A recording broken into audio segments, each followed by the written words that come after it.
Strategist and friend of the show, Erikka Knuti. How are you? I'm great. You hear the breakdown there. Let's focus in on one race because sometimes all those numbers can blur. Tell us about the Nunn race.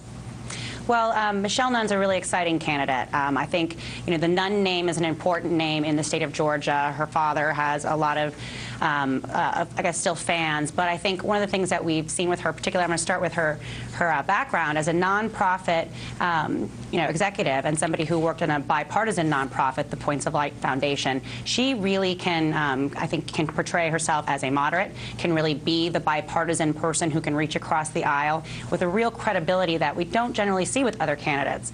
Her fundraising is fantastic. She's outraising, hand over fist, the GOP primary candidates. But I think there's other things in her fundraising that's kind of telling. For example, Senator Dick Lugar, former senator, and former Senator John Warner, both Republicans, have given money and donated and supported her campaign. So when you have the Republicans, poised to take the Senate, and you have two former Republican senators endorsing the Democratic candidate in Georgia, I mean, that says a lot. I think. The other thing is that if you look at kind of who her donors are, she's been able to really make strong inroads with the pro-business Republican community in Georgia. She's worked with them for years from the nonprofit perspective and standpoint. So they know her to be a fair, bipartisan, moderate person. She has a lot of credibility with them. She's taking their money. There's a lot of people that have been donating to the RNC that are also donating to Michelle Nunn. That does two things. One, if she can kind of siphon off those Republican donors in Georgia, there's fewer Republican donors for the Republicans to kind of go at. That pool gets, smaller and smaller. But then the other thing is that if you can see that, her pitch and who she is working with these Republicans, the donors, it's probably going to work with voters too. Erikka, the race that I'm most excited about is in Kentucky, McConnell versus Grimes. Sort of like, let's say, the Wildcats against, I don't know, the Blue Devils or something. It's a tight race, as you can see there. Mitch's approval rating in Kentucky is even lower than Obama's approval rating in Kentucky. But the thing that makes this race really interesting to me is the aspect of Obamacare. This is a red state that embraced Obamacare. Over 400,000 folks have signed up. That's about a third of the state's electorate. Rand Paul won his Senate race by only 150,000 some votes. So this is not an insubstantial number of folks. And basically what we have is a lot of people who have a very personal stake in Mitch McConnell losing. Well, I think the people who have the most personal stake are the people of Kentucky. Kentucky has, it ranks the worst among the largest health problems in America: heart disease, diabetes, obesity, smoking. So it's got a lot of people that are, I guess, dying prematurely or have preventable illnesses and injuries that have not had access to health care.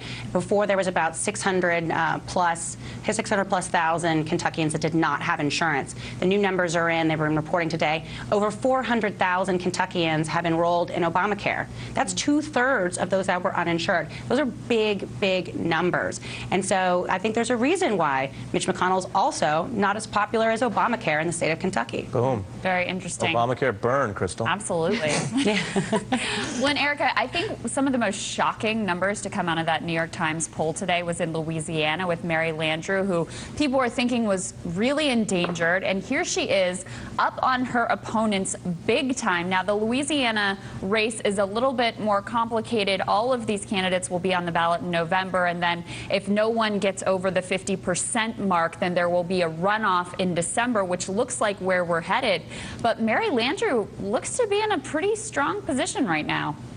I completely think that she's in a much stronger position than people give her credit for. She has faced off in runoffs in 2 of her 3 elections. So her first time she was elected in 1996. In 2002, a runoff she won. And luckily in 2008 she didn't have to, but that was kind of with the lift of Obama and kind of his popular vote there at that point. But she's going to face another runoff. And I think she's the best position to win because Mary Landrieu has never had an easy race in her entire life. And every time, that woman is tough as nails. It's the least scientific reason I can give you. Tough that as kind nails, of X factor. Yeah, tough as nails factor. Yeah. But Mary Landrieu in a fight, you don't want to be on the other side of it. Yeah. She really is, kind of the quintessential politician. She knows that she needs to go and define herself before her opponents get a chance to define her. She's doing that right now. She's not running from Obamacare. She's talking about what fixes need to be made, but not running from it because Louisiana also has many people, thousands with pre-existing conditions that don't want to go back to a place where they were, where they couldn't get covered. So if she talks about it early, defines herself as opposed to kind of letting everyone define her for her, she's going to have more success. She's always done that in her races. I think, kind of a lot of the negativity, we saw kind of a dip in her poll numbers there because the Koch brothers put $3 million in ads up against her. So this may be the bottoming out. I don't expect her to, she's not going to come in with 60s or 70s or anything like that. But I think she's going to win this, and it's not going to be easy. It's going to be, hard fought. It's going to be tough, and she's going to fight tooth and nail for it. Yeah, I think you broke that down really well. Historically, though, the president's approval ratings